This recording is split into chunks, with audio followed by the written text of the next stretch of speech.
और बिहार के पीछे छूटे हुए लोगों के लिए जो आवाज बने आदरणीय लालू प्रसाद यादव जी। यही कारण है कि कुछ लोगों को वो खटके इस तरह से, तो कहते हैं ना किसी को कुछ बिगाड़ नहीं सकते हो तो उसकी छवि को खराब कर दो, और उसकी छवि को खराब कर दोगे तो लोग ऐसे ही उनसे दूर चले जाएंगे। वही काम किया नीतीश कुमार जी की सरकार ने, डबल इंजन की सरकार ने। वो पिछड़ा वर्ग के नेता को, जो अति पिछड़ा वर्ग दलित वर्ग के लिए काम करते थे, उनको आगे लाने के लिए, उसके उत्थान की बात करते थे, उनकी छवि को खराब करो। सबसे आसान तरीका है किसी को छवि को खराब करना। वहीं पे देखेंगे कि हमारे आदरणीय तेजस्वी प्रसाद यादव जी की मात्र 17 महीने की जब सरकार आई तो उपलब्धियां गिनाते हम नहीं थक पाते हैं। और यही नहीं, 15 जब आदरणीय तेजस्वी जी की सरकार नहीं थी तो वो कहते थे कि 10 लाख नौकरी देंगे। यही नीतीश कुमार जी बोलते थे कि 10 लाख नौकरी कहां से लाएगा, और हमारी सरकार तो नहीं बनी, मुख्यमंत्री नहीं बने, लेकिन फिर भी 3 लाख नौकरी जो है उन्होंने कार्यान्वित किया। और टूरिज्म पॉलिसी को प्रमोट किया, आईटी पॉलिसी लाने का जो योजना उन्होंने बनाया, ये जो आदरणीय तेजस्वी प्रसाद यादव जी ने जो लगातार हर क्षेत्रों में काम किया। यही नहीं, उस समय वो बिहार के स्वास्थ्य मंत्री थे। स्वास्थ्य मंत्रालय में जो सरकारी अस्पताल में जो दवाई मिलता है ना, वो दवाई मात्र 200 तरह का दवाई फ्री मिलता है अलग अलग बीमारियों को। वो तो या तो नॉर्मल सा बुखार हो, सर्दी खांसी हो, या कैंसर जैसे भयानक बीमारी में भी मात्र 200 तरह का था। जब हमारे आदरणीय तेजस्वी प्रसाद यादव जी का 17 महीने का सरकार था तो 200 से बढ़ा के 600 तरह की दवाई जो अलग अलग बीमारियों के लिए था वो उन्होंने बढ़ाया। सोचिए, कहां 200 और कहां 600, 400 तरह की दवाई उन्होंने बढ़ाने का काम किया। वैसे तो पिछले 20 वर्षों में बिहार के इकोनॉमी को देखें, बिहार के इकोनॉमी मतलब बिहार की आर्थिक स्थिति, बिहार के इकोनॉमी को देखें तो अन्य राज्यों की तुलना में, मतलब कंपेयर टू अदर स्टेट, अगर बिहार को हम देखते हैं तो औसतन, जैसे राष्ट्रीय लेवल पे जितने भी राज्य हैं उसका औसतन विकास के पैरामीटर में बिहार का कोई भी बदलाव नहीं हुआ। अगर बिहार को देखें और दूसरे राज्यों को देखें, उत्तर प्रदेश चले जाइए, राजस्थान चले जाइए, मध्य प्रदेश चले जाइए, कहीं भी चले जाइए, दूसरे राज्य के तुलना में बिहार का जो है डेवलपमेंट जो है बिल्कुल ही नहीं बढ़ा। जब दूसरा राज्य कहीं बहुत आगे बढ़ चुका है तो हमारे जो बिहार है मतलब 1/4 रह गया, मतलब चौथी हिस्से में हमारा बिहार है इकोनॉमी के दर पे।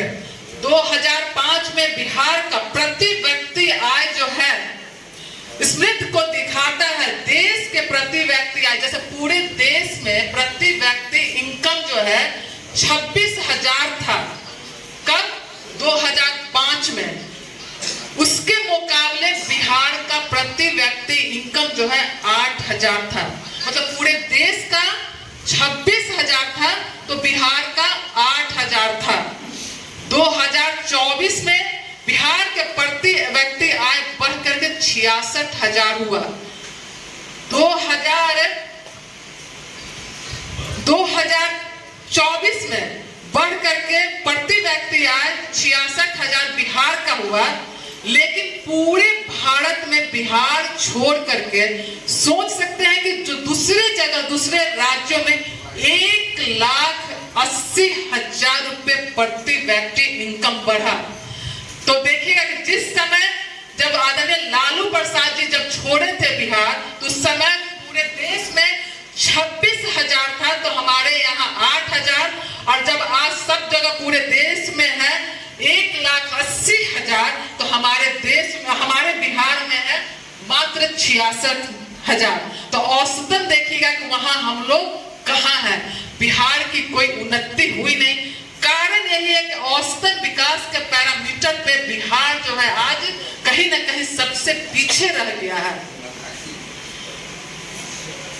जब हम बात करें बिजली की, जब बिजली के प्रति व्यक्ति उपभोग की बात करें तो पाते हैं कि 2005 में बिहार में 90 किलोवाट प्रति व्यक्ति बिजली का उपभोग बिहार में 90 किलोवाट और की है।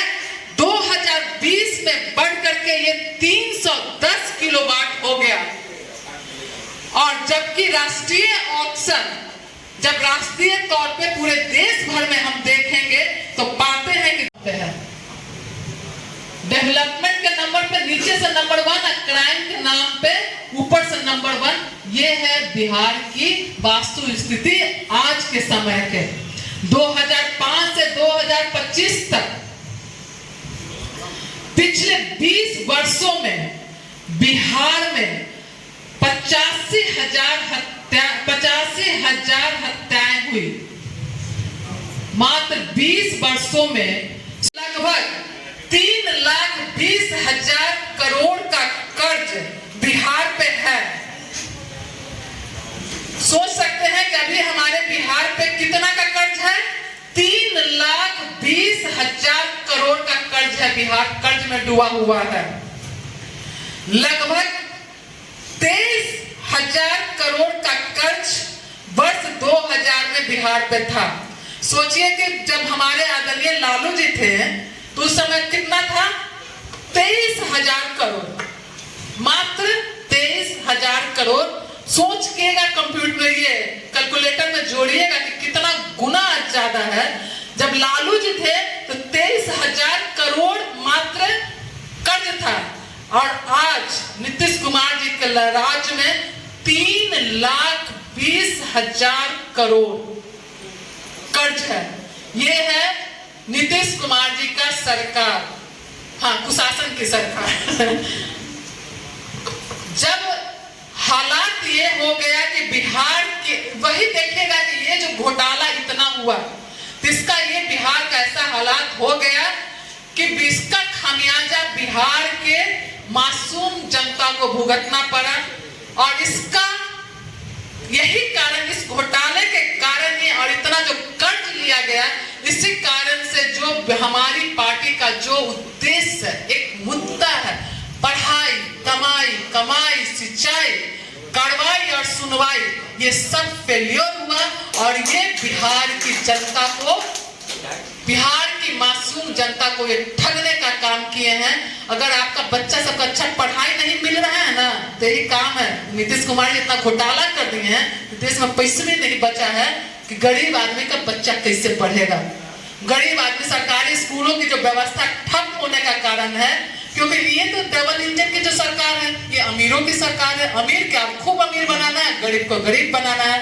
तो आपसे और हमसे कोई मतलब ही नहीं है कि गरीब आदमी का बाल बच्चा पढ़े या गरीब जो है अस्पताल में कैसे जाएगा, कहां से अस्पताल में इलाज कराएगा। ये नीतीश कुमार जी की सरकार को नहीं दिखती है। जब अब हम बात करते हैं प्रजातंत्र और संविधान की, तो सबसे पहले हमें याद आता है, किसका याद आता है? बिहार का गौरव सम्राट अशोक। सम्राट अशोक की ये धरती जिसे पूरा दुनिया मानता है सम्राट अशोक को। और वो सम्राट अशोक जो बहुजन हिताय, बहुजन सुखाय की बात करते थे, आगे चल करके उनकी जो आने वाली जो पीढ़ी थी वो लगातार इस बात को बढ़ावा दिया। बुद्धिज्म आया और लोगों के शिक्षा की ओर प्रेरित करने का काम किया और वो बहुजनों की बात करने लगे। उसी तहत उनकी आगे की पीढ़ी देखेंगे कि बृहदत्त मौर्य जो थे वो लगातार जहां जितना जो है सब जगह जाकर के बहुजनों की बात करने लगे, क्योंकि वो कहते थे उस देश का सर्वांगीण विकास तभी होगा जब बहुजन आगे आएंगे, बहुजन शिक्षित होंगे, बहुजन समर्थवान होंगे तब। और वही कारण है कि पुष्यमित्र शुंग ने उन्हें पीछे से उनकी हत्या कर दी। ये लड़ाई उस समय से शुरू हुई है। और देखेंगे कि जो बिहार देश का गौरव सम्राट अशोक चक्र, सम्राट अशोक का जो स्तंभ है, ये देश की पहचान है। और देश की पहचान ही नहीं, ये हमारा देश जाना जाता ही है इसके लिए। हमारे नरेंद्र मोदी जी जब देश से बाहर जाते हैं तो कहते हैं हम बुद्ध की धरती से आए हैं, और जब देश के अंदर आते हैं तो कहते हैं कि कि जो बुद्ध करता है, जो संविधान की बात करता है, वो देशद्रोही है। आगे इसी कड़ी में अगर हम देखेंगे तो बिहार की बात करते हैं तो हमारे बिहार में एक और लीलन पैदा हुए, शहीद जगदेव प्रसाद जी। वो बिहार के 90% लोगों की बात करते थे। वो कहते थे कि जब तक 90% के लोग आगे की पंक्ति में नहीं आएगा तब तक हमारा बिहार का विकास नहीं हो जाएगा। वो कहते थे, उनका नारा था, सब में 100 में 90 शोषित है, 90 भाग हमारा है, धन धरती राजपाट पे 10 का शासन नहीं चलेगा, नहीं चलेगा। और वही कारण उनकी हत्या कर दी गई। और हत्या ही नहीं कर दी गई, जो दस्तावेज होता है पुलिसिया का, उसमें उन्होंने लिखा कि एक कुगति को खत्म किया गया है। उसके करीब 20 साल के बाद जब लालू जी का राज्य आता है, जब लालू जी बिहार के मुख्यमंत्री बनते हैं, पहली कैबिनेट में पहले शान से वो मंगवा करके जितना जो दस्तावेज था उसमें उन्होंने करवाया, शहीद का दर्जा देने का काम आदरणीय लालू प्रसाद यादव जी ने किया। नहीं तो वो गुमनामी में कहीं ना कहीं जो सामंतवादी लोग थे, सामंतवादी लोग नहीं बोलेंगे, उन विचारधारा के लोग जो है जगदेव बाबूजी को एक उग्रवादी घोषित किया था। लेकिन आदरणीय लालू प्रसाद यादव जी जानते थे कि वो किसकी लड़ाई लड़े, वो उन लोगों की लड़ाई लड़े जो समाज में पीछे छूटे हुए था। उसी विचारधारा पे आगे चल करके लालू प्रसाद यादव जी ने उन्हें यही नहीं, शहीद का दर्जा ही नहीं दिलवाया, बहुत सारे जगहों पे रोड का नाम जगदेव बाबूजी के नाम से रखा गया। यहाँ की पटना में भी जगदेव पथ है और सभी ब्लॉक पे जगदेव बाबूजी का मूर्ति लगाया गया, उनके शहादत दिवस मनाई गई, उनका जन्म दिवस मनाया गया। ये दिन था आदरणीय लालू प्रसाद यादव जी का। और आदरणीय लालू प्रसाद यादव जी की बात को आगे बढ़ाते हुए आज के परिसीमन के हिसाब से जहां आज हमारा बिहार है, हमारे नेता आदरणीय तेजस्वी प्रसाद यादव जी कहते हैं कि अगर स्वर्ण समाज के लोग भी अगर समाज में अभी पीछे छूटे हुए हैं तो उनको भी आगे लाने का काम करना चाहिए। और हमारे Tejashwi Prasad Yadav ji A to Z की बात करते हैं, क्योंकि आज जरूरत, आज एक लड़ाई आई है, लड़ाई जो हो गई है वो लड़ाई हो गया है पूंजीवाद वर्सेस आम जनता जो समाज में पीछे छूटा हुआ है। आज समानतियों का परिभाषा बदल गया है। समानवादी आज समाज में चल रहे लोग जो अग्री और पिछड़ी जाति का नहीं रहा। आज समानवादी वो लोग हैं जो पूंजीपति हो गए हैं और आदरणीय नरेंद्र मोदी जी उन्हीं के साथ देते हैं जो पूंजीपति है, जो पूंजीपति है, जो आगे बढ़ रहे हैं। देश का 1/4 जो है पूंजी उन खास 5 घराने में भी जा रहा है और बाकी आम लोग जो है किस तरह से त्रस्त है, वो किसी भी जाति, किसी भी समुदाय के लोग हों, वो जो है पीछे रह गए हैं। तो आज लड़ाई पूंजीवाद से है। लेकिन फिर भी हम कहीं ना कहीं जाते हैं तो आप देखते होंगे कि भारत की जो परिस्थिति है, आदरणीय नरेंद्र मोदी जी, आपको याद होगा अभी कुछ दिन पहले अमित शाह जी क्या बोल रहे थे लोकसभा में, अंबेडकर अंबेडकर अंबेडकर बोलता है। अगर इतना भगवान का नाम ले लिया तो भगवान नीचे आ जाते हैं। क्या भगवान नीचे आ सकते हैं भगवान का नाम लेने से? कभी नहीं आ सकते हैं। लेकिन अंबेडकरवादी और होना कोई मतलब हमारे लिए गर्व की बात है। लेकिन आज जो लोग बोलते हैं कि हम अंबेडकरवादी हैं, अंबेडकर को मानते हैं, उनको इन लोग देशद्रोही का नाम देते हैं। ये लोगों को आपस में तोड़ने की बात करते हैं। जिस तरह से आप देखेंगे कि धर्म शास्त्र में महिलाओं के लिए, सूत्रों के लिए शिक्षा की प्रबंध नहीं था। आप अभी देखेंगे कि एक सिनेमा है, कौन सा फूले, कितने लोग देखे हैं?